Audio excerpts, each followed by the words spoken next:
बारामतीत अनेक ठिकाणी दमदाटी करून बोगस मतदान होत असल्याचा युगेंद्र पवार यांच्या आई शर्मिला पवार यांचा आरोप. अजितदादांनी आरोप फेटाळले.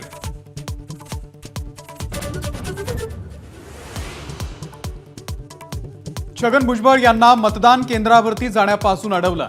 येवल्यामधल्या खरवंडी मतदान केंद्रावरती घटना. स्थानिक आणि भुजबळांमध्ये बाचाबाची.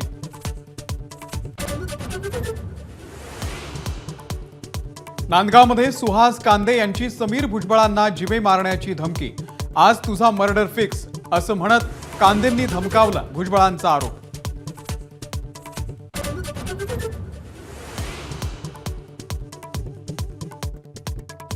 कोपरी पाच पाखाडी मतदारसंघातील ठाकरे गटाचे उमेदवार केदार दिघेंच्या विरोधात गुन्हा दाखल. गाडीमधून दारू आणि पैसे वाटप केल्याचा आरोप.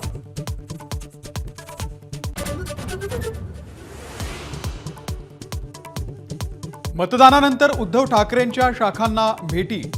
गिरगाव, भायखळा, शिवडी, चिंचपोकळी आणि लालबागमधील शाखांमधील कार्यकर्त्यांसोबत संवाद.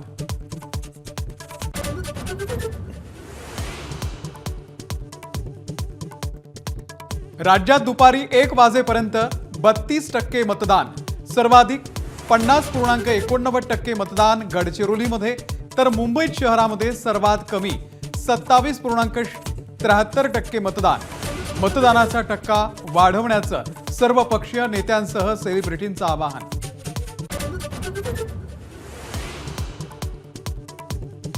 सोलापूरमध्ये मतदानाच्या दिवशीच काँग्रेसचा ठाकरे गटाला धक्का.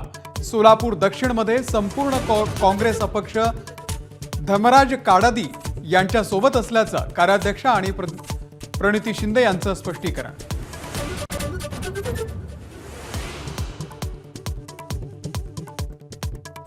पैठणमधील पाचलगावमध्ये तब्बल 88 मतदारांची नावं डिलीट. लोकसभेला मतदान करूनही 88 मतदारांच्या नावापुढे डिलीटचा शिक्का. खरोखर मृत झालेले मतदार मात्र अजूनही यादीत.